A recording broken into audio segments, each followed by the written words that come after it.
Welcome to the Album Anniversary Podcast. Today's show is about Mercury by the Prayer Chain. It was released April 11th, 1995, so it is celebrating a 30-year anniversary.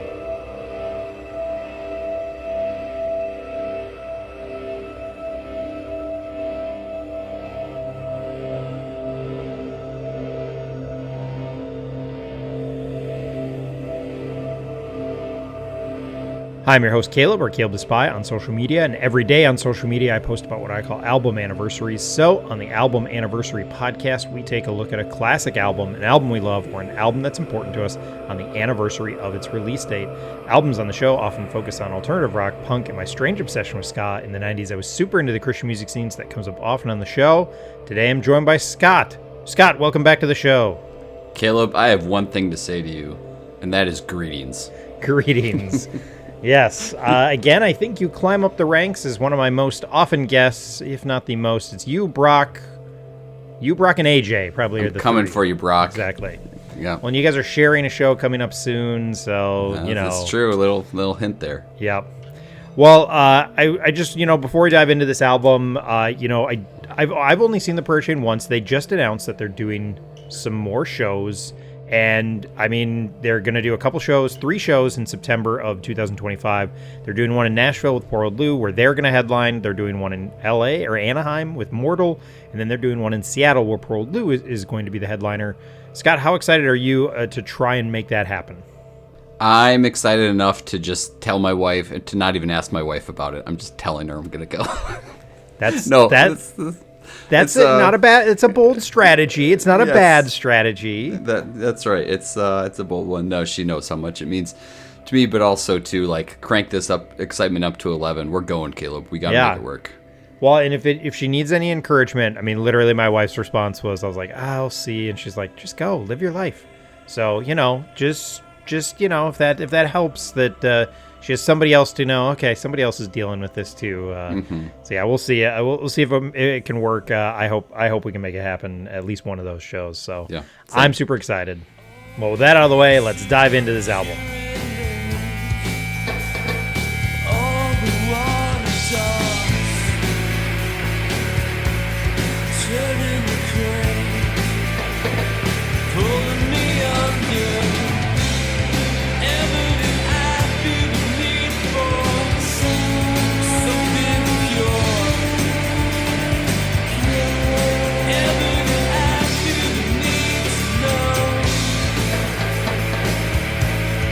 So, we are talking about Mercury by the Prayer Chain, again released April 11th, 1995.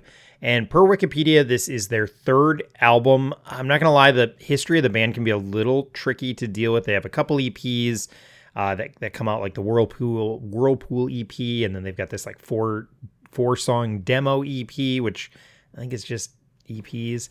And then they have the Wikipedia is referencing the Neverland sessions as an official release. And that is really just, I think it is just literally the 4-song demo and the Whirlpool EP and a couple other live things. I own it. Yeah. I got it off their Bandcamp page. So I don't know if that's officially a release, but they are counting that as their first release. So technically their 3rd release. And their last release, right? Yes, their last release. And if you would ask me how many albums does the Prayer Chain have, I would say 2. It's Shaw and Mercury. Yeah, I just, those other things there's a lot of other stuff, and they have a ton on their Bandcamp. We'll reference their Bandcamp page here in a second. They've got a ton of stuff on there, but in my opinion, it's really not. They're kind of like these sporadic releases, like a greatest hits album that they put out, and we re-release this and we re-release this. One of them's really important, but the rest of them are kind of just really random and kind of all over the place. Mm-hmm. I do want to call out the names of the members because I think it's just going to come up in conversation, especially the history of this band is kind of important. It's especially when it relates to this album. So I just want to call out their names because I think there is a chance people are less familiar with this band. So Tim Tabor is the lead vocalist. Andrew Prickett, I think is how you say that last name, is the guitarist. This is the one I struggle with the most. Eric Campuzano. Campuzano. Campuzano. Okay. Sure. I'm really bad with the last names. He is the bass guitarist. He is the main lyricist, and I think he's the lead composer, although I get the feeling that really Wayne, the drummer, that's the other one. Eric and Andrew often were all composing together. And even the producer of this, Steve Hildelong, I think he was also involved a lot. So I don't think one person kind of drove all of the music, but Eric is the main lyricist, which I always think is interesting. There's 2 shows coming up, because I'm doing a show on Sixpence None the Richer. They also, the main lyricist is not the lead singer, which I always find interesting when bands do that. Yeah, you really have to put some trust in your band members, which, as we'll talk about, there didn't seem to be a lot of. Yeah, maybe it was the problem. Maybe it was the problem. Maybe there's some competing talents there. Yep, exactly. This album was produced by the Prayer Chain and Steve Hildelong. Steve Hildelong, I believe, was in the choir originally, which they're kind of a staple of the Christian music alternative scene, and he really is too. He has worked with a ton of people. Morales Forest, Luxury, Hoi Polloi, The Choir, obviously, The Violent Burning, The Waiting, Common Children, Jars of Clay, Caedmon's Call, Andrew Peterson, Cool Hand Luke, Lost Dogs, Leland, Jeremy Camp, Sixpence None the Richer, Sarah Groves, Phil Keggy, and tons. He's on tons of compilations too. So dude's been all over the place, had his hands in a lot of Christian music. I didn't see a ton that was outside of that, so that's really the space he's been in for the majority of his career. But there's a ton of really good records in there. That's a lot of influential names. Yep, and exactly. Especially for 90s CCM music. A lot. Yep. And some big ones. I mean, The Waiting got pretty big. Caedmon's got pretty big. Jars of Clay, obviously one of the biggest. Sixpence, huge crossover hit, Yeah. The other goofy thing about this album is that there's kind of 2 record labels attached to it. I don't know if they released one, you see that.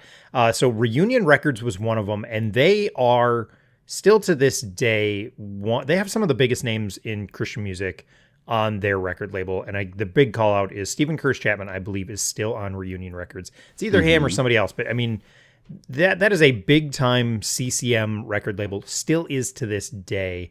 And then the other one is Road Dog Records, and it's spelled RODE. And that is basically the Prayer Chain. I looked through all of their releases, and it's basically just Prayer Chain releases. So I don't know if that's like they had a label that they wanted to be able to put this stuff out on. I don't know if they went back and bought it back from Reunion and they've reissued some of it, or I have no idea, but it does look like Road Dog Records also put out a version of this, did some distribution on it. There's 2 record labels get attached to this. Mm-hmm. And then I have no sales data. I have no old-timey reviews. Sometimes I can find some stuff on this. I cannot. There is no reviews from 1995 that I could find, and I have no idea. I need to hook in with Eric McClanahan and get some idea how he looks up sales data, because he seems to be able to find it. And I don't know if it's just got to go to Billboard and know where to search, but I cannot find any real sales data on this. So I have no idea if it sold well or sold like crap. I have no idea. No clue at all. I love it. Everything surrounding this record is like mysterious, just like the music. Yes, exactly. It's great. And so it does lead into it. It's hard to talk about this record without talking about the story of them making it. I just think it plays a factor. And so if you go to their Bandcamp page, they are selling an album called Communion, and you can go check it out. And it's got this whole story. I'm going to do a quick summary of it, just to kind of, so me and Scott are on the same page of it, of kind of what it is. But it just kind of helps paint the picture of what this band was going through to get there, and how they were getting there, and how this record actually got produced. Again, you can find this on Bandcamp. It's there. It kind of details all of this, but I'm just going to hit some of the high points. Essentially, it's the summer of '94. They head down to Nashville to record this thing, and Tim, the lead vocalist, kind of stays behind, and they start working on this, and they kind of pump out all the music for this in like 5 days.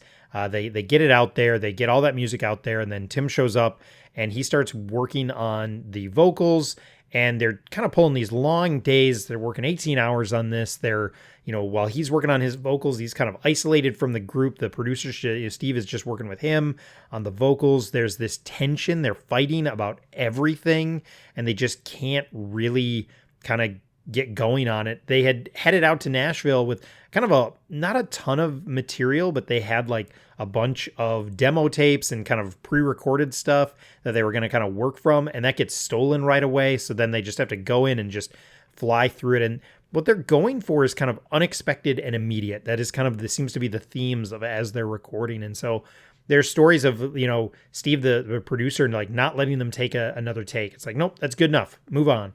We're just going. And that's kind of what they do. They have this kind of feeling throughout all these sessions as they kind of push through them. And, it'll come up later, but I think they kind of lay down these amazing percussion sessions where Wayne and Steve are doing it together. And it kind of just fills this whole album up in an amazing way. Eric is just killing it on the bass, and they kind of have it's just this amazing thing is kind of going on. And again, it's all under this philosophy of what is the least expected thing. They get done with it, or midway through this, they go down and they play Cornerstone, which was the big Christian alternative music festival during the 90s. They go down and they play this. They have a demo of Hum that they kind of get to play beforehand. It's their only time playing main stage at Cornerstone, and they said it was just a bad show. Like, they didn't have the energy for it. It just wasn't well received. They kind of describe it as like, yeah, if you're in the middle of recording, you always know those are your worst shows. So they do that. They head back to the studio, and by this point, they're just breaking as a band. They're just dying. They head back to LA. They finish up a couple things at the Green Room with Gene Eugene and another guy, Chris Colbert. This is how I want to say his last name. I'm probably saying it. Maybe it's Colbert. I'm probably saying it wrong.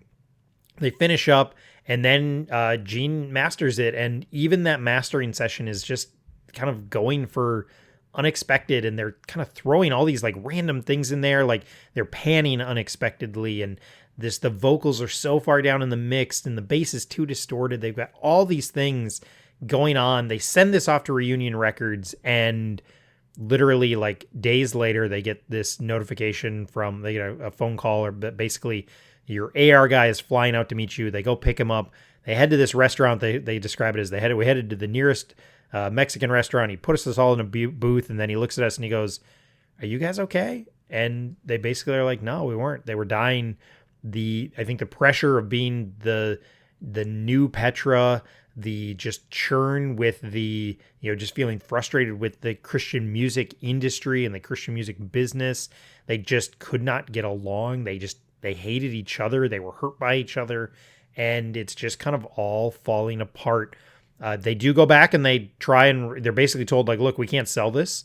And they go back and they head back into the studio. They write a couple more songs. One of them that comes out of it is Sky High, which is great. But I mean, they really are essentially committing, career suicide. Like, that is what they submitted, is they just didn't want to make it work. And, for whatever reason. And one of the things that they call out in this that maybe it wasn't there before, I do think this, what they have under Communion is a little different than maybe what they used to have, because they used to sell this record under a different name. I can't remember what it was.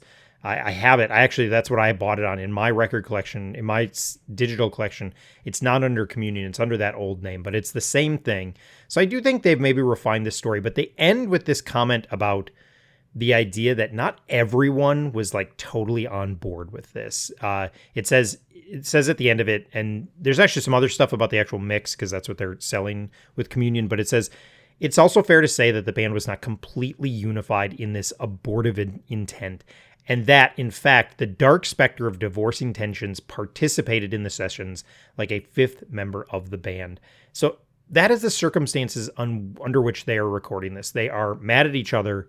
They are committing essentially career suicide, and they are just unable to get along in so many ways. And that's just part of the story of this record, and it's kind of hard to get away from that. It's, again, adding to the backstory of the music. Like, I think we'll talk about it later, but that fifth member is so apparent in some of these songs. Yeah. And look, sometimes art comes out of pain, right? And you talk to, people listen to our other show. They know I'm a big Conan fan. Well, the comedian Bill Burr was on Conan recently, and he talked about how back in the 90s and 2000s, the prevailing idea was like, if you're going to be funny, it's because you've been through some pain, a lot of pain in your life. Like, it creates something in you where you gotta be able to laugh at it, that sort of thing. And he's like, that's all BS, I'm a really happy guy. And even though he said Bill Burr doesn't really sound like a happy guy. Not at all. But exactly. But a lot of times through this like pain or conflict, some of this stuff turns out to be really beautiful, whether they intended it to be a fifth member or not. Yeah. I think the other thing about this is that we don't know the details. Like, this is somebody writing for the band, kind of their experience. Is this embellished? Maybe. Is this melodramatic? Maybe. It's entirely possible. Do I know how exactly the band divided in their tensions? I don't. We don't know any of that. And so we are, at times we're speculating. I think both of us, I'm just going to speak for you because I think I know where you're coming from. We want to we're going to try and believe the best out of everybody in this situation. Mm-hmm. Like, obviously that conflict is there, but it is important. And I think it's also just really interesting when you look at the Christian space to see this tension, to see this frustration, to see this kind of drama. You hear about it on VH1 for these big bands, but it clearly was also happening. There's something about dealing with a record company and dealing with an industry and being in a band with other people that just, there's something inherent about it, has the possibility to create these tensions. So I think, again, it's a very interesting picture that is there when you talk about this album. It's hard to not know that backstory, and it helps, I think, shed light on what's going on. Plenty of bands have had personality conflicts. I mean, there are plenty of them. And sometimes it seems to me like the bands that have a lot of talent in them, there's a lot of people who can't get along because they all want to be a top person. And if anything, Mercury shows us that these four dudes are extremely talented and know what they're doing. So there's, I don't know, maybe I'm complete speculation, but maybe they just couldn't make it work artistically, even though they knew they can make good music. Yep. And that would lead, shortly after this came out, by the end of 1995, they are broken up. They have stayed active-ish. They have not put out any new material. They put out kind of re-releases of stuff here and there, like we mentioned earlier, but they've been kind of active on and off. They've done, they're doing these shows coming up. They've done a couple shows here, a couple things here and there, and they've done a couple vinyl releases. I have Shawl on vinyl. Was not into vinyl when they did the Mercury one. I hope they repress it, especially these shows. That'd be really, really cool if we got some represses of Mercury. We will see. But they've stayed semi-active, but generally after 1995, that was really the end of the band in a lot of ways. Which is a shame for me because I never got to see him live. Well, hopefully we'll fix that. Yes. 30 years later.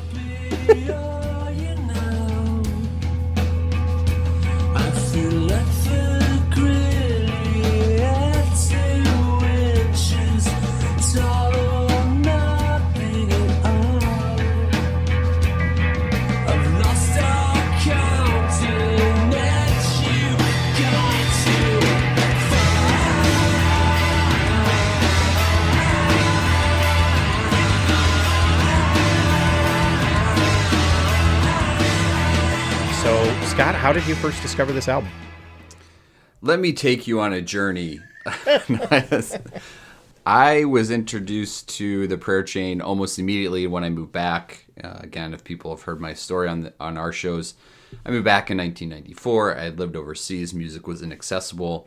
I became a Christian very soon thereafter in 94 and dove right into the music scene with you guys. And one of our friends' older brothers named Derek, he was like, guys, Prayer Chain is pretty darn good. And so I think he lent me Shawl, or in some way, shape, or form. I heard it through him, and then I bought my own copy eventually. And I was listening to the album the other day, too. I'm like, yeah, I totally remember young Scott getting into this one. Just because it didn't really sound too different than what was out there, but you could tell right away that the quality was pretty high. Yeah. And not to make this a show about Shawl, but it's important in the evolution. Sure. It's a huge change from what they had put out before. Yeah. Like Shine was almost this pop. It's not pop rock, but it had enough polish where, we've already mentioned the phrase "the new Petra" or "the next Petra" that got thrown around with them. That was because of Shine, and then they put out Shawl, which is a departure from that, even though it wasn't as as art rock as this would become, but it was. And so that is the other really interesting thing about them is you get almost 3 kind of distinct sounds if you get the Neverland sessions. It really is this kind of independent, Shawl, Mercury, and you can see this real evolution as they change and try and figure out what they're doing, and there's this artistic tension that goes on. So I think it's an interesting dynamic to the band as well. So that was an answer to how I got introduced to the band. How I found the album is certainly it probably just came out and it's probably sitting on the shelf, and I was like, oh, whoa, Prayer Chain has a new album. Also, this cover looks pretty cool. And I liked them enough to just not even have to think about buying the album. So yeah, for me, I was definitely already a fan. Again, I had seen them. I think I saw them before this album came out, or right as this album came out. I think it's before, because I don't know if you were back. I saw them with Derek and Ryan. So I had already seen them. And I actually probably liked Shawl more, to be totally honest, than I liked this. I'm sure they were in. I've seen the clippings or the pictures, the images. I was doing some image searches, just kind of look around, and they were in Seven Ball. So I'm sure Seven Ball was talking about this before it came out. It was probably pretty hyped. I mean, they had again, they were pegged as one of the next big bands. So I'm sure we were kind of waiting for it in a lot of ways. That here it comes, and we'll go check it out, and we'll get into our thoughts on it. But that was my introduction as well, as I was already a fan. And when it came out, I'm sure I picked it up. I still have the same CD copy that I had back in 1995. It is, I don't think it's in my car. I think it's around here somewhere. I think it's in one of my CD books. But so I still have that same copy. Same, and I can understand not liking Mercury right away. It is an album that grows on you over time. At first, I was like, oh, this is really... I didn't hate it or anything. I was just like, oh, this is interesting, and like you said, different. Yep. But soon over time, I was just like, holy crap. Yep. What happened here? Yep. I like it.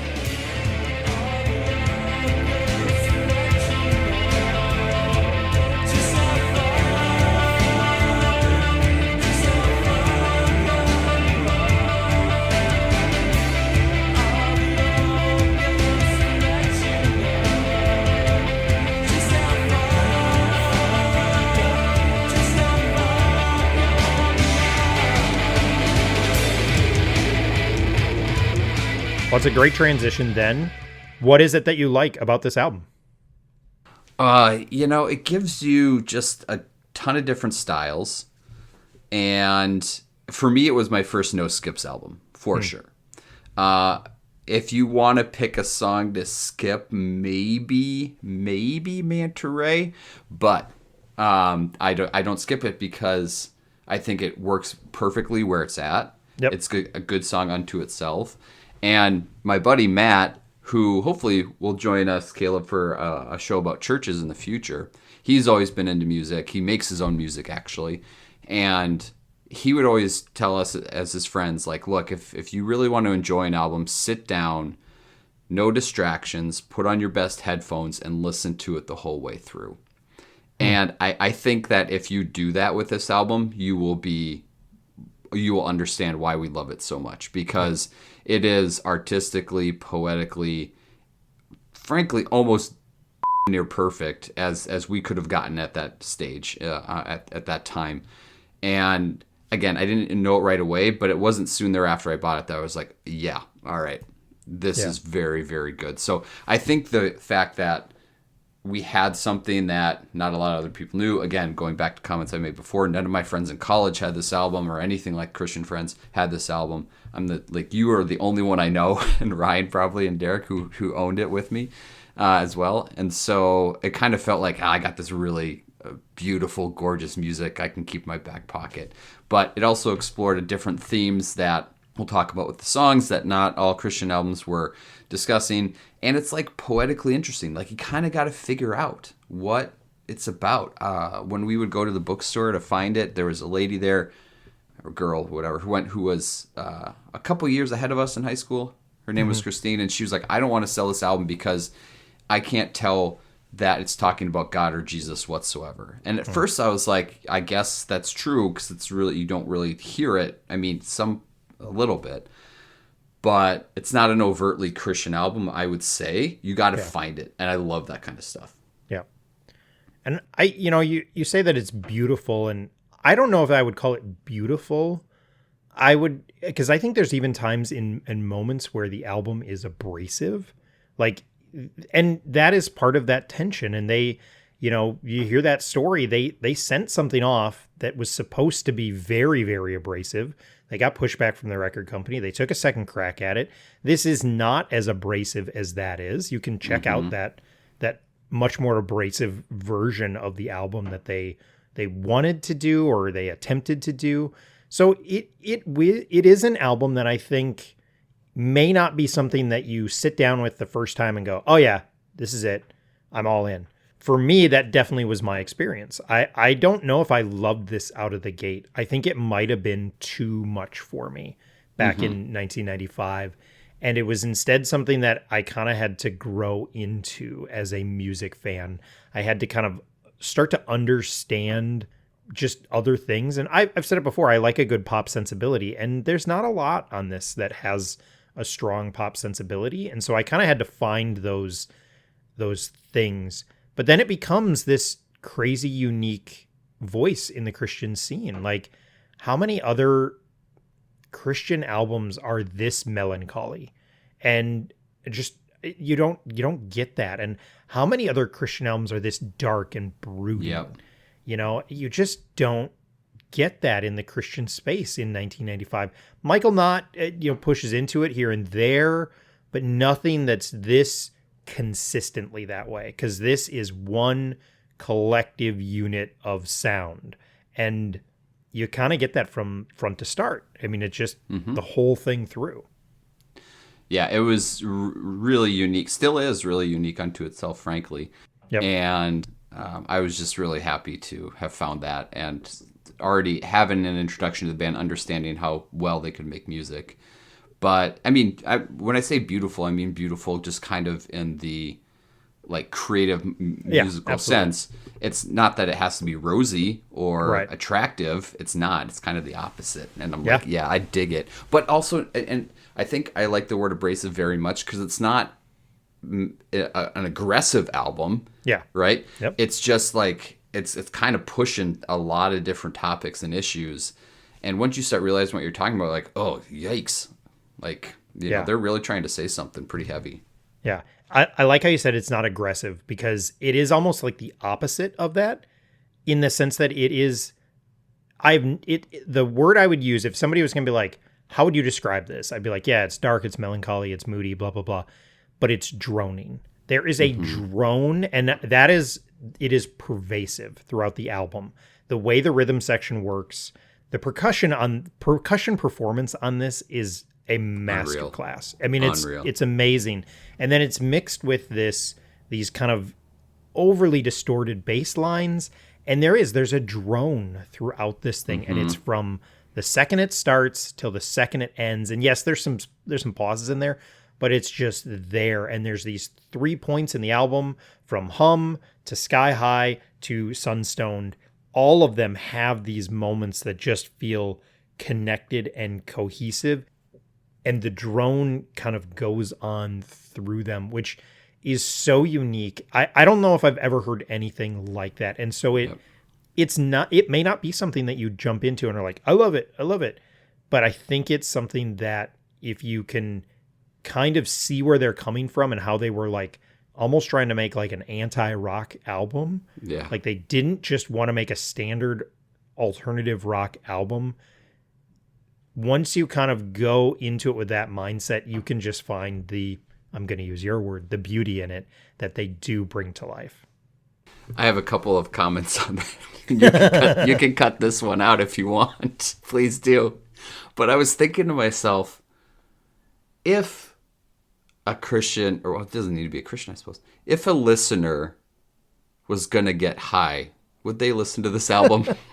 It's kind of like possible. I mean, it's kind of got that 70s Pink Floyd thing going on. Yep. But it's also got a nice combination of 90s grunge going on. I'm not endorsing that behavior. I'm not saying that's how you should listen to this album. In fact, please don't.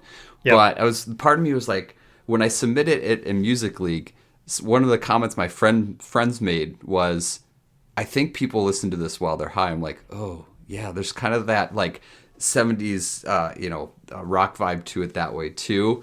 My other comment that I want to make is when you say there's a drone that happens throughout the entire album, like this kind of background thump and vibe going on. Yeah. It reminds me of a Christopher Nolan movie.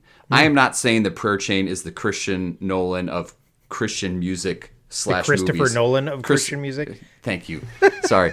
I'm not saying that. All I'm saying is like when Christopher Nolan makes a few movies, Interstellar in particular, right? When they're on the planet and Interstellar, like every 90 seconds there's a click and that's supposed to be, or every second there's a click and it's supposed to be represent a day because they're down. Yeah. Like it's very intentional with the sound. And I really feel like they were really intentional with the sound, that kind of hum and vibe throughout the whole thing. And I mean, I don't know for you, but this was my first exposure to what I would call like art rock. And that's what it is, right? It's playing with music in a way that is unexpected. And they use that word a ton when they're explaining the story. They were going for unexpected. And so they were doing those sorts of things. The last comment I'll make is that fifth member that they mentioned too, that tension, that divorcing tension, it's here. Like, it's just, you can feel this tension of like, we're struggling to make this thing because we're all fighting for what we think. And I think you can pick that up on this, and it makes it a bit of a masterpiece. Agreed.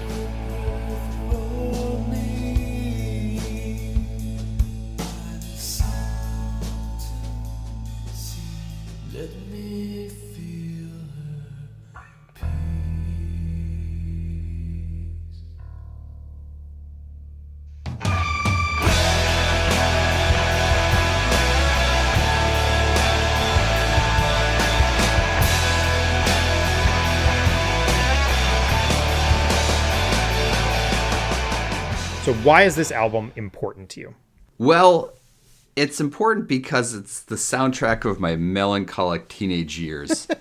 Breakups, difficult schoolwork, not making the sports teams, being friends with Caleb. Teen movie. Being friends with Caleb. Yeah, that is depressing. That one was the worst part. No, like, we're moody teenagers, right? We live in Minnesota where it's dark for 4 months out of the year. Like, we have these seasons. Yeah. And I go back to some of these songs, and even though they were like Creole, that song, we can talk about what it's about.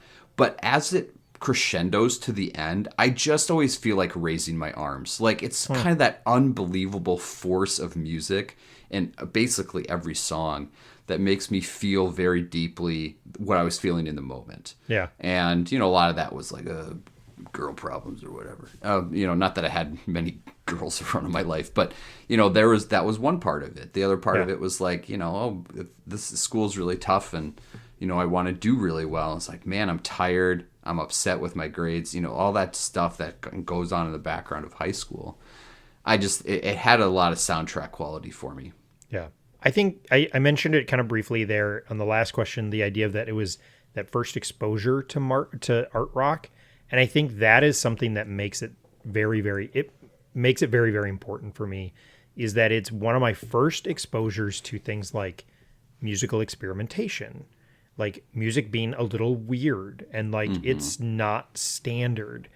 And I think for me, as somebody who at the time in 1995, I was okay listening to secular music. I definitely was delving into that, but I wanted to listen to Christian music if we could find it, and it was good. And this was kind of proof that Christian music could be dark and moody and scary, and they kind of did that. And I think even in this like semi-polished version of it, but it still was those things. And I think that for me it opens up new doors to you. It kind of shows you a different side of music. And is this something like, I'm not a post-rock guy. I'm not an art rock guy. I like Radiohead. I've got some here and there, but like, it's not my main musical style, but it's one of those albums that's endured is a better word. It's a word that's endured. It's an album that's endured with me. Wow, that was really good. I'm going to keep all that in because we're going fast. Because I think of that, it was that first exposure to all of it. And I think that's why it kind of holds this special place in my heart. But I also think it stands up because I still think it is a masterpiece. I think it is just something that stands out, not only from the crowd back then, but still to this day. I told you I submitted it in a music league that I'm in with my friends. One guy who made the comment about it being a song you listen to while you're high gave it 0 votes. But a few other, I mean, I didn't win the round, but I got like 3rd or 4th. A few of my other friends were like, "What is this, and where did it come from?" Yeah, I had submitted Sky High, and like they were just like, "This is really good." So I did the same thing. I'm like, "Go sit down, listen to the whole thing through and through." Yep. And I think that speaks to how it can hold up. I mean, it's just musically amazing. Yeah, absolutely. It takes years to get here.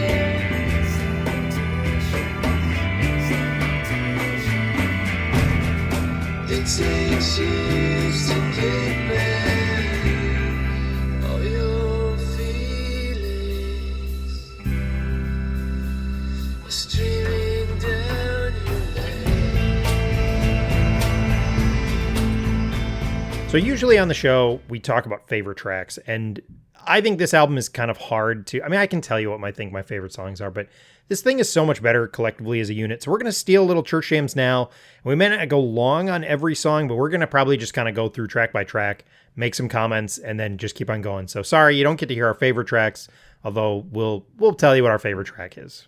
Listen, dude, I'm here to tell you on this album, like, if you ask me what my favorite tracks are right now, it's going to change tomorrow. Like, sure. I honestly can never pin down my favorite track. Like, I have a top 5, and they're always just kind of in a spin cycle of which one's on top.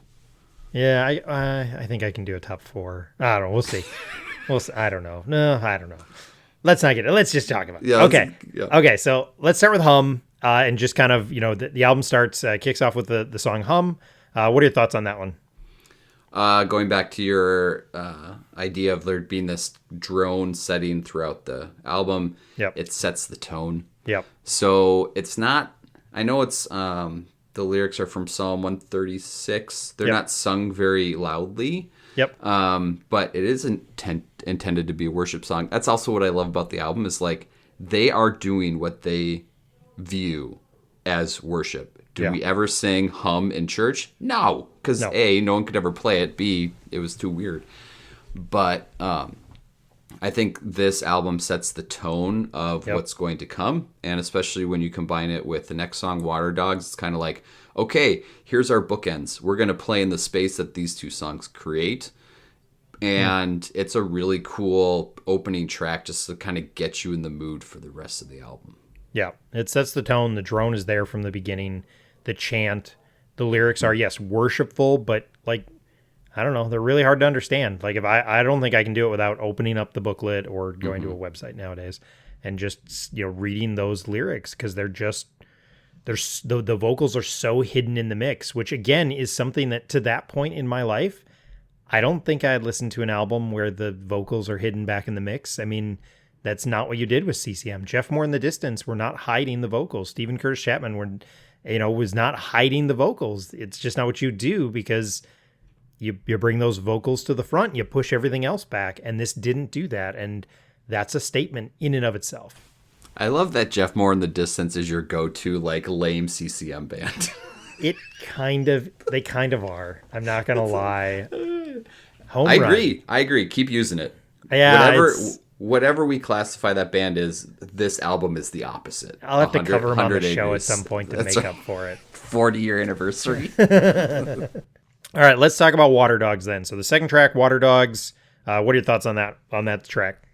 So I understand that when they submitted their first draft, I suppose, if you will, of the album, and it was rejected, then they made Sky High, and it was supposed to be kind of their single, or what they would understand to be their pop song. I always thought, like, if you were going to grab a single from this album, why not this song? Like, it's compact, it's good, it's fun, it's dramatic and poetic and lyrically. So I think there's a lot that's attractive about it.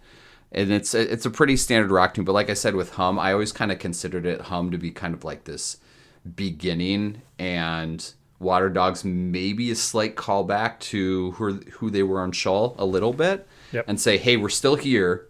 We can do this other thing we did in Hum, so get ready for us to just go full force and combine the two. Yep.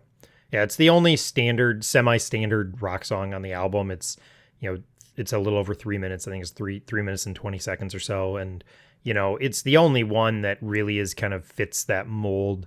They describe it as like a groove. There's a groove to it, and it's about the only groove that they were, the only rock and roll groove that they were left like feeling that they could connect with. So that's why they went with it. And so like, yeah, it's the only real song, and it's a good song. It's a great follow-up. I mean, I think it's the right place to go on the album. I think if you come out of Hum and you go into more of that, I think you could have really lost people.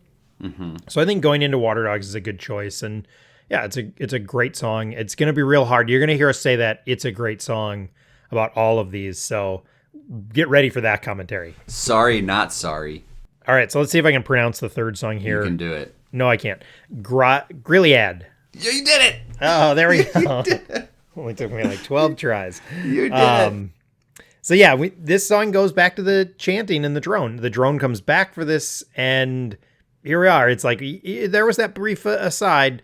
Now we're going to go back to what we're doing here on this album.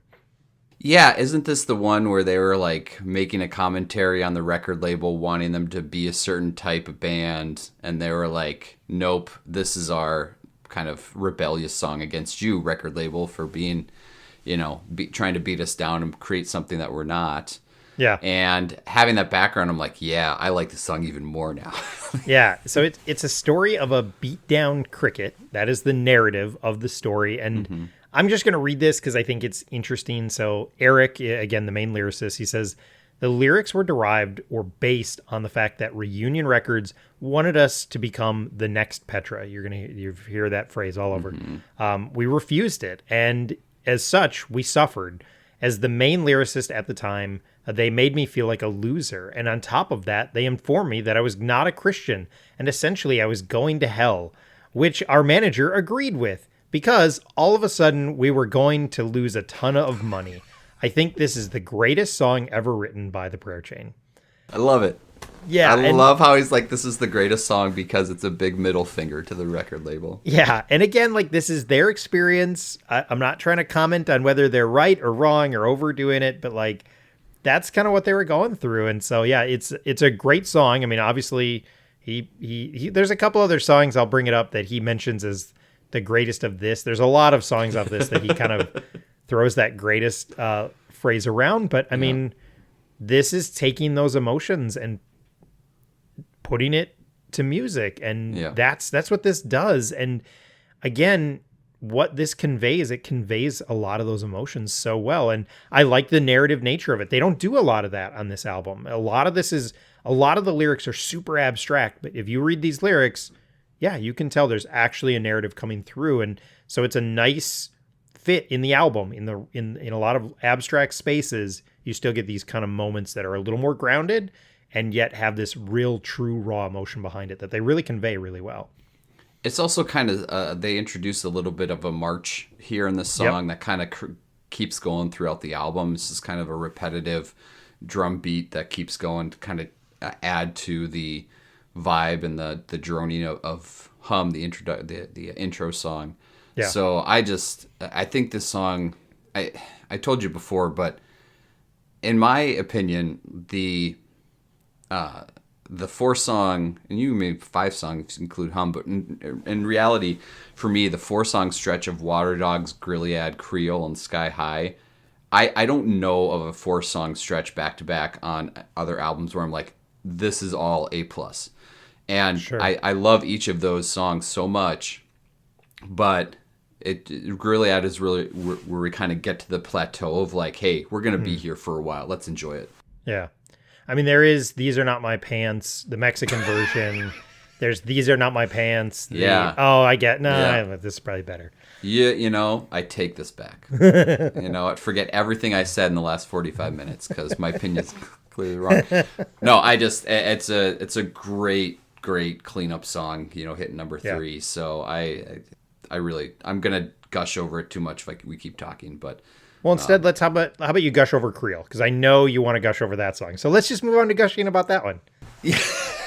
Well, what could I say differently about this song? That is I will say that is a bit of the trick of this, like going song by song, is that it's such a cohesive unit that some of the things are going to feel repetitive in what you're saying, because they had a sound and a theme. Yes, there's variety. But it is part of the talking about track by track on this album. Well, let me say this. Like when we see them in concert, I would love for them to do Grillade, Creole, Sky High in a row and just not stop. That would be awesome, because they are kind of related. They are kind of together in my opinion, musically. Maybe the band is like, you're a moron. They're not. But I mean, is Creole, I mean, a song about death, like what are we talking about here? And it's a little bit more of a slow burn, but it crescendos so well and so beautifully at the end. And I don't know what the old ghosts are trying to say, except for how what are the lyrics now, how far a god you are. And I can, when I'm a teenager and I'm having all my teenage stuff going on, and I'm trying to live out my faith as, go to our youth group podcast to figure out how I was trying to do that. God feels super far sometimes. And I was appreciative that this album was willing to make a commentary on that.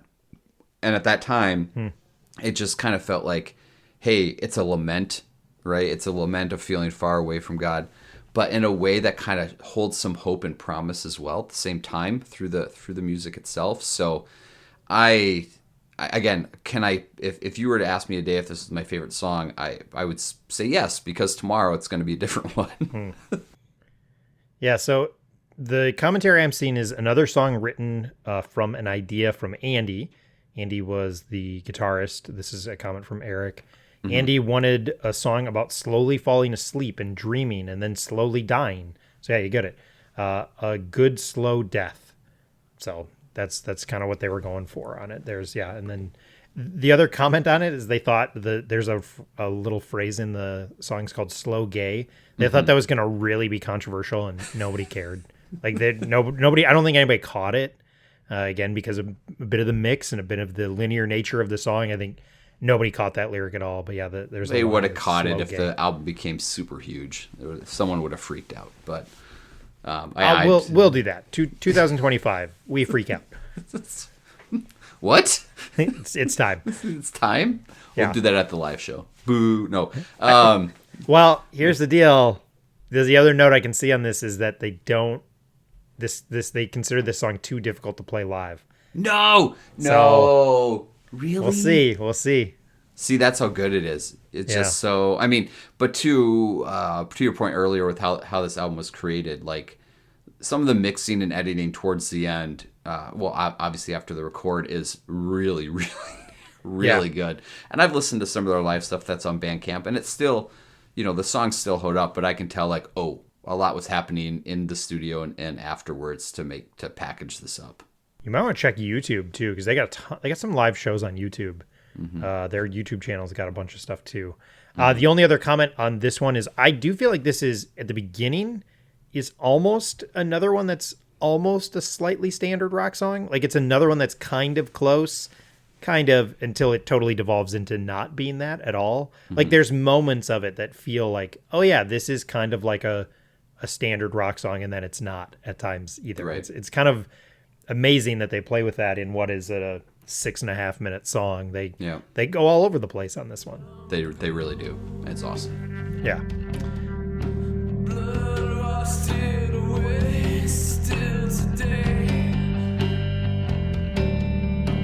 Night just makes me shiver. I hang my head, I shake myself. Am I that man forever? Not again.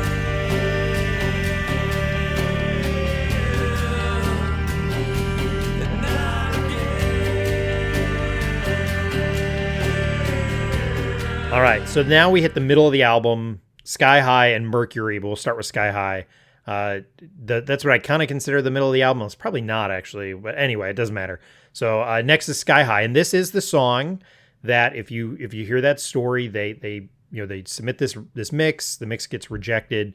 They go back. They write a couple more songs. I want to say 4, but I don't feel like that's the right number. Mm-hmm. And Sky High is the only one that remains. And so they bring the song back, and it is it ends up at the 5th track. And I guess they've described it as a pop song. It's not. I will say I think it's a pretty good. It would be a good single, although a 9-minute single is not going to happen anytime soon. But yeah. So what are your thoughts on Sky High? There's no possible way to make a radio edit out of this song either. Yeah. For longest time, Sky High was absolutely like my favorite. Like, whoa, this song rules. It still does rule. To me, it's the fulcrum of the album. It's like, starting to, show. I mean, it's between these last 3 songs, really displaying what they can do as a band. It's so weird to me that this wasn't even included in the first one. Like, it's such a good tune. You'd think they would have had it beforehand, but I guess what do I know about making music? Yeah, nothing. And I also think like this is completely arbitrary, of course, but I see these first 6 songs or 5 songs, sorry, as like side A, and like as soon as Sky High ends, you want to like hit stop on the cassette player, flip it over to side B, and Mercury starts side B. Which is tough because when they put it out on vinyl, it was four sides because it's just too long is the problem. Oh, funny. Yeah. But I think it's a tremendous song, especially in the middle of the album, that really kind of basically focuses everything we've gone through thus far into one 9-minute jam. Yeah. And this is the only song on the album that Steve Hindalong really didn't have anything to do with. This is entirely them. And it is, I don't know. I think it's still my favorite song on the album. I think it's just so good. Mm-hmm. I mean, it's just, I'm all for, this could be the closer. If you didn't have already an epic, amazing closer, this could totally be it. It's just it's an amazing song in my opinion. Mm-hmm. Musically it works. The lyrics are the right fit. I think the mix is right. And I know that it's pushed as kind of this more radio friendly. Again, it's 9 minutes. It's not radio friendly at all. I guess original mixes of it were 20 minutes. So they cut half of it out. I mean, right. They really did focus to get this thing out, but it was something unique. And I do remember this being a standout even from those listening to this back in 1995 of just like, wow, this is something I've never heard before in a lot of ways. You know what I feel like right now, Caleb, what we're doing? I know you don't watch. I'm gonna do it. You don't watch the show Severance. That's fine. You will someday. We got to get a Severance reference in. We do. On the other youth group podcasts. So yeah. I'm starting a Severance podcast with Pete, but so they have a follow-up podcast every episode, right, with Ben Stiller and Adam Scott. It's the 2 of them hosting, and they talk about creating the show. And every single actor that is on the show that they talk about, Adam Scott is genuinely saying that person is the best. Sure. Like Gwendolyn Christie, she is the best. Every person he worked with, he genuinely feels they are the best. Right. And I'm sorry, listener, that is how this conversation is going to continue to be for the rest of this episode because all of these songs are the best. Kind of is how it feels. Yes. Yep. All right, well, let's move on to Mercury, the title track. It's track 6, and it follows up Sky High, which is tough to do, but it's a great song. See, look, it's the best. Didn't Eric say that this was their favorite? Yeah, so Eric's comment on this song is, although Grillade, cheapers. Although Grillade is my favorite, this is really the best song we wrote, probably ever will. So that's Eric's comment on this song. Make up your mind, bro. You can't. They're all the best. That's right. I love how spacey this song gets. You feel like you're just kind of like floating around in space towards the end because it's just musically it's kind of light in that sense. Like it's not super heavy guitars like the previous few songs. Sure. But towards the end, it's just kind of like, this is fun. Not in a super poppy way, but I just love how it's a change of pace from the other ones to kind of like, okay, let's get a little bit more grounded because we're coming up on some huge tunes. But I love how they just kind of changed it up completely. Yep. And this is one where the vocal performance feels really haunting. Like it kind of plays with the vocals a little, and you've had this chanting going on, or this droning, and here the vocal performance gets really, really good, in my opinion. And the way they recorded it is kind of unique. They used like this old microphone that they had found at a yard sale. So that kind of helped in the effect. And so I think the vocal performance is something that really does stand out on this track. The vocals are even, I don't want to say sinister, because that's not really the word, but you feel like as the song and the vocals are coming together, like, oh, are they trying to hide something or say something more that I'm not getting? Because it's just kind of got that little, like, that feel, that little vibe of, oh, something in the background could be amiss. But that's more of a minor note for me. Yeah. All right, so moving on to Shiver. So, honestly... It's not the best. It is the best. It is the best. My bad. I know that the song is generally like the Christian song, talking about sin, talking about guilt and shame and all that kind of stuff. But honestly, I feel like whoever wrote the lyrics like killed somebody. Like, it is so heavy, you know, and he's not screaming, but he's singing very deeply. Not again. Like, what did you do, dude? Like, So this is the only song by Tim, the vocalist. This is the only song he does the lyrics for, Tim Tabor, and it is. You're right. It's the most overtly Christian song. So it's this. I think it's a really astute observation, because it does feel different than the rest of them, and this is the only one that Tim brought, and it does have a different feel, which is interesting. It still works in the cohesive unit, but yes, you're right. Is the aggressive. Man, I want to say self-hatred, but that's kind of how it feels at times. Self-loathing, for sure. Yeah. For sure. And so, like, when our other music, when they were talking about sin, it just never sounded this heavy. Ever, which made me think, like, dude did something horrible. Yeah. But I can also see, like, no, he's just talking about the weight of his sin and how it feels in relation to grace and all that sort of thing. But it's heavy undertones. I also think it kind of brings back some of the march of the first part of the album, and the percussion is starting to build towards what we will talk about as an epic closer. Yeah. But I really do like whatever they were doing with the percussion in this one. Yeah.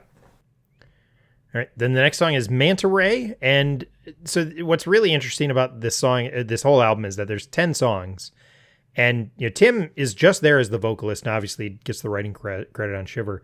But on 2 of the songs, he doesn't even do any of the vocals. And this is one of them. The vocals, I think he's on in the background sense, but the vocals on this are done by a Karen Colbert. It's Caryn. So I'm assuming, I have no idea how to pronounce that first name. And then Colbert, and she was the lead singer of a band, something with Amy in the title. My brain Grant. Is failing. Yeah, Amy Grant. She is the lead singer of Amy Grant, the band. Nailed it. Yes, that's why you bring me back on, because I know these things. Her band is Breakfast with Amy. So maybe it was Amy Grant. She was having close. A nice little Eggs Benedict with Amy Grant. I was close. So yeah, this is this song is going to feel unique because of those. I mean, the vocals are, really strong in my opinion, but they're kind of out of nowhere. I mean, it's a whole different feel on this song. Mm-hmm. And look, to be honest, if you wanted me to choose my least favorite song of the album, maybe this is it. But it's still fun to listen to, especially in the context of the whole album itself. Like, you get here, you've had some ups and downs, but it's still well done, and it's a nice kind of change of pace, but not in a super weird way. And as the album is composed, I think it's perfectly placed. Yeah. Yep. The other thing that I love about Manta Ray is that just the transition from Manta Ray to Bendy Line is very satisfying. It's just kind of like this little kind of ethereal transition to the last 2 songs of the album, and it's a really nice little bit there that they added in. Yeah, it gives that feeling that, yes, this is unique, but still fits. It's a part of this whole. It all fits together. And so it's one of those things where it's like, yeah, it does feel unique. It does feel different than a lot of the rest of the album, but yet it still connects. It still feels like it holds together. For sure. Good transition. It transitions to Bendy Line. So let's do that. What are your thoughts on Bendy Line? Our transition into Bendy Line is way worse than the Manta Ray transition. Yes, exactly. They did a much better job. We're We're fighting my family, though. I'll see how much of it I can edit out, but my family is like, I think they've started a rugby league in our kitchen. So they're listening to this really album and dancing around. There's not a lot of, maybe they're marching around. They're maybe marching around. That's right. Yes. So I did not like this song at first. I was like, what is this? This is weird. But this is kind of one that kind of shot up for me as I continued to appreciate the album. I was like, whoa, this is, first of all, again, perfectly placed. I love it as an intro to Sunstoned. Yeah. And it's just kind of fun and light and playful for the reason that I found out later in my adult life, it is about sex. Yep. Right? Yep. And who wrote it again? It's entirely written by the producer, so Steve Hindalong. Right. You know, he's been in other bands, so he's got that experience. But I think that's the other really interesting thing is that this is brought by the producer, and he's like, "Hey, I got a song for you guys. Let's do this one." And so I think that's kind of crazy to me that the producer just, you know, again, it's only 10 songs, and the producer gets a full-on song on this album. What are other songs about sex we had in the Christian space? I Don't Want Your Sex for Now by DC Talk. Like, that's about it. I mean, yeah. I was not ready for this question. Yeah, sorry. There's got to be a Jeff Moore in the Distance one. That is super cringe. Home run. Oh, God. Yes. A+. Let's see if I keep this. You're the best. That was amazing. Wow.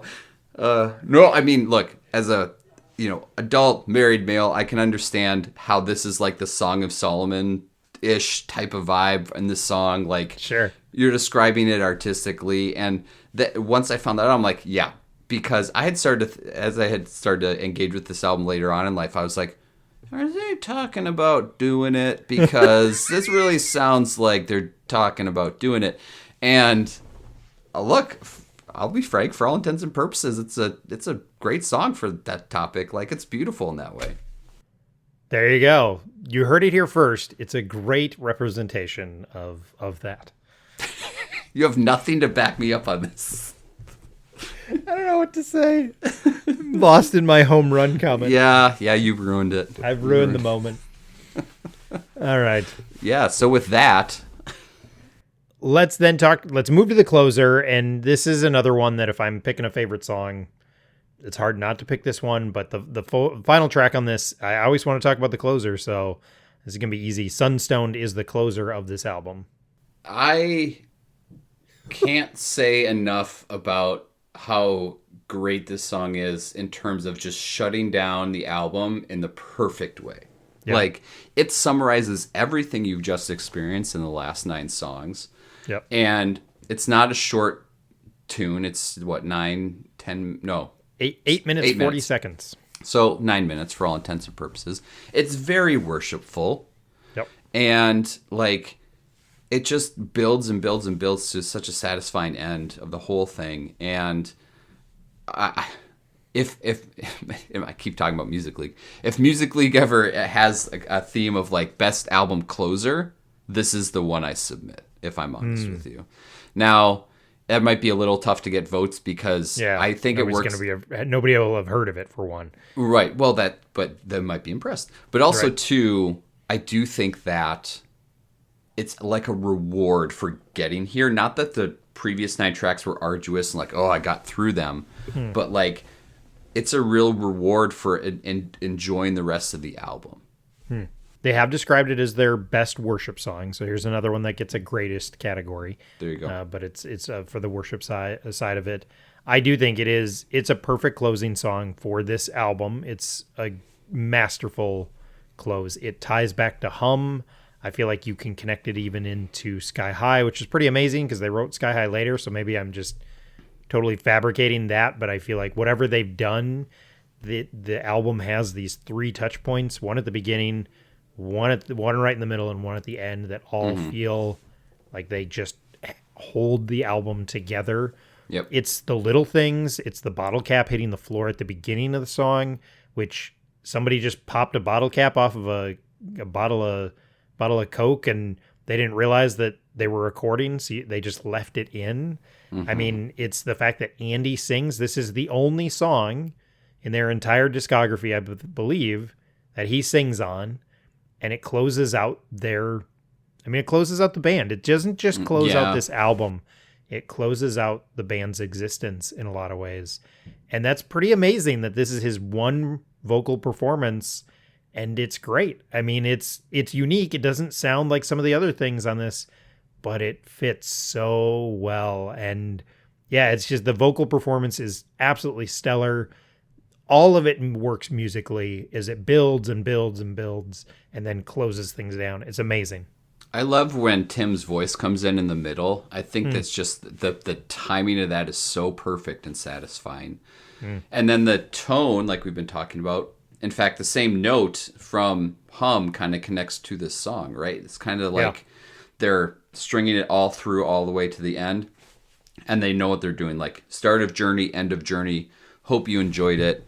And it's just, again, satisfying to get there. I agree. It is one of those things where the payoff for this is worth it. And I mean, I this is another one of those things that I wonder how formative this song is in my love of closing songs. I mean, I go back to, the Cash Cow off of Squint by Steve Taylor, and Lost the Plot on Take Me to Your Leader by the Newsboys, and then Every New Day by Five Iron Frenzy. I mean, I have this long standing love for closing tracks that close down an album well, and so it is. I do wonder how closing down by Poor Old Lou. I mean, there's all these kind of great closing songs, and I'm always attracted to them. So, maybe I said Sky High was my favorite, or maybe Mercury, but maybe it's this one. I don't know. I can't tell. But I'm super attracted to this song. There's something incredibly compelling about it.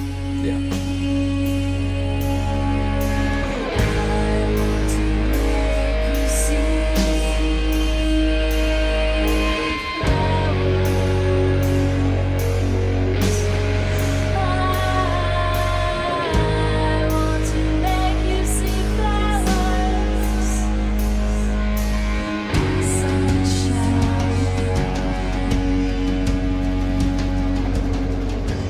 We're running short on time, so sorry if we breeze through this here. But 30 years later, why are you gonna? I know we've been telling people for the last hour why they should check it out, but why should somebody go check this album out? I think that you will be pleasantly surprised with the high level of musicianship and talent on this album. Like, not just like, oh, hey, the music is fun and good. Like, no, they're extremely talented dudes. In the baseball world, you would say that a player has a high ceiling or a low floor, just kind of like classifying where their skills are at. Maybe a guy who can hit tons of home runs, but, there you go. Call back. Third time on this. That is so stupid.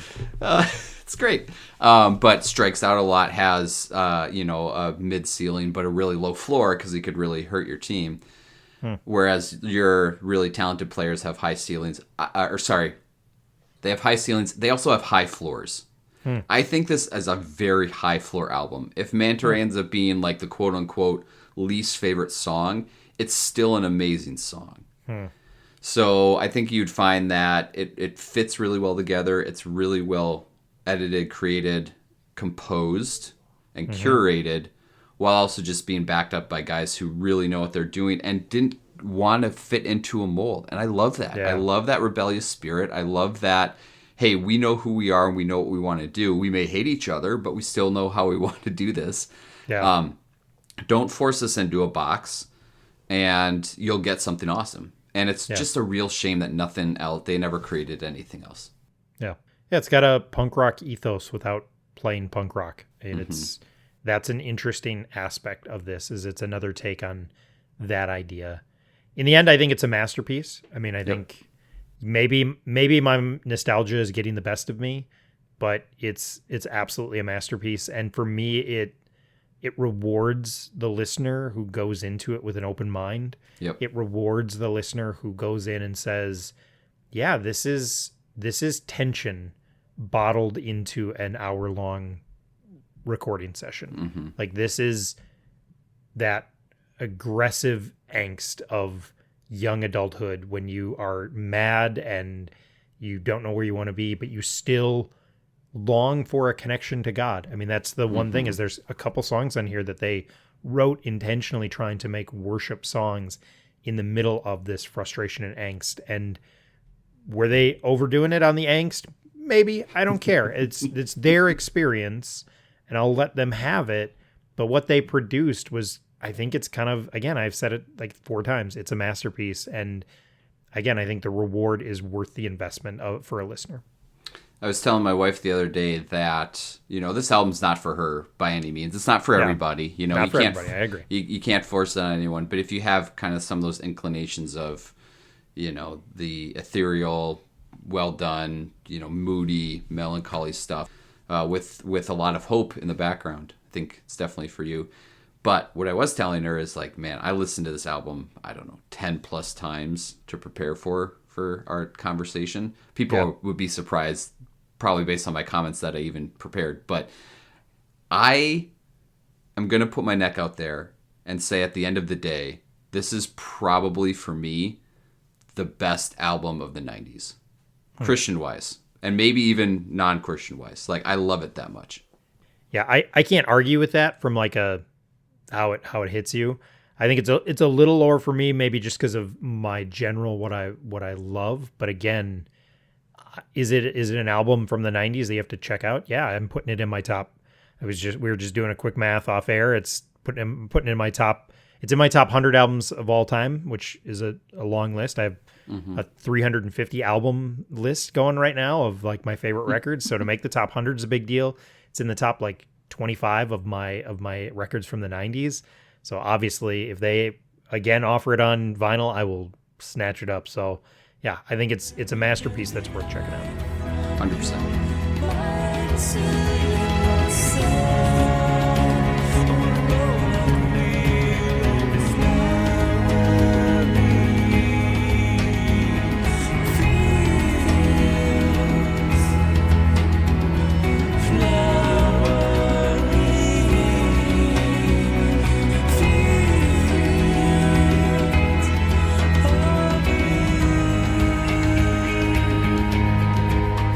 Okay, that is it for Mercury by the Prayer Chain. That's our breakdown of it. It was released April 11th, 1995, and it's celebrating a 30-year anniversary.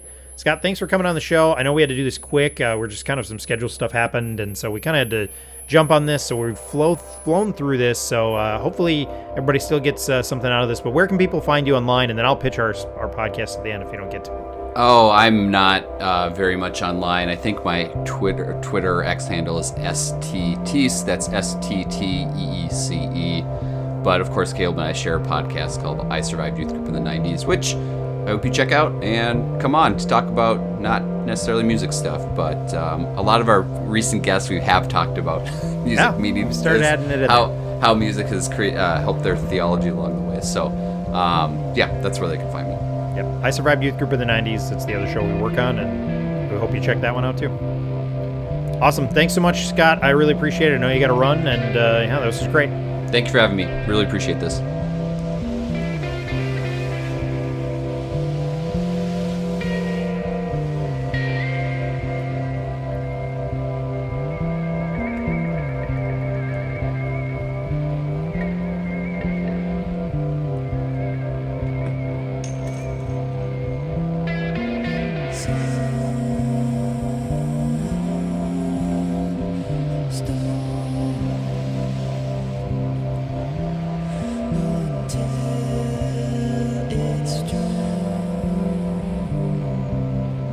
Thanks for listening to this episode of the Album Anniversary Podcast. I want to say thanks again to Scott for joining me. We had to do this really fast, so if it felt rushed, it felt like we were going really fast, we kind of had to fit this in. Just some scheduling stuff happened and kind of had to rush through the show a little bit. So I think we still got what we wanted out, and hopefully you enjoyed it. Hope you enjoyed our explanation of this song, this album, and kind of our breakdown. And like we said, that we do a podcast called I Survived Youth Group in the 90s. Usually I do the little pitch for it at the end, but go check out that show. We're just trying to connect with people who were in youth group in the 90s and 2000s, and we want to hear your story. We want to hear where you're at. We don't care if you've left the faith or you're still at the church you were raised at. What we want to hear is how that youth group experience impacted that journey and where you're at today and kind of how you got there. So that's what we're going for. So thanks, Scott, for joining the show. Let us know what you thought. What do we get right? What do we get wrong? What are your favorites from this album? You can find me on all the social media. I'm on Twitter, Caleb the Spy. I'm on Instagram at Caleb the Spy. I'm on Blue Sky. You can also email the show at calebthespypodcast@gmail.com. In fact, if you're interested in being on the show to talk about an album, that's probably the best way to get a hold of me. I have a spreadsheet that's going that kind of has some of my upcoming shows. I'm always looking for additional people to join for as guests, so feel free to email me, calebthespypodcast@gmail.com. I also do have a Patreon. It can be found by going to Patreon and searching for the Album Anniversary Podcast. Right now it's free. I'm not really doing a whole ton of stuff on there. I'm trying to just kind of build a little bit of an audience, making it free, and just, I don't know, social media is fickle. And so people drop off and you lose them. And so that's a place I can kind of call my own. I'm trying to do some occasional shows that are called Go Talk to Your Internet Friends, where I just grab somebody from one of my internet friends and talk about music for a bit. Maybe we'll talk about movies. Trying to think of some other things to do. Right now, just keeping up with 2 podcasts is enough. So, but I do have a Patreon. You can find it under the Album Anniversary Podcast. Please subscribe and share the podcast. Please leave a rating or review. Those are effective ways to help spread the word about the podcast, about all podcasts, really.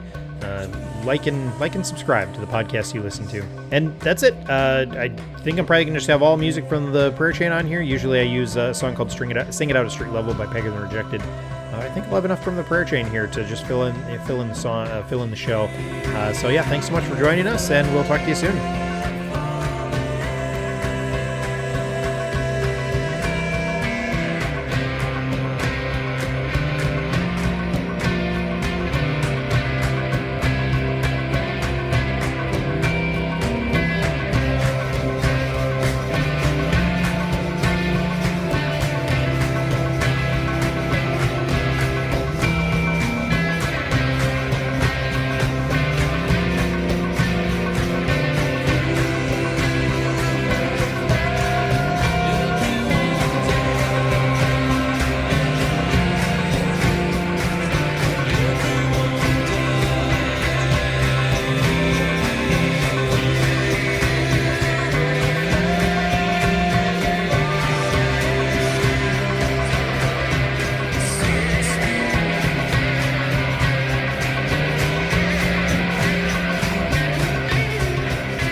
Clicking. Oh my gosh. Oh my gosh.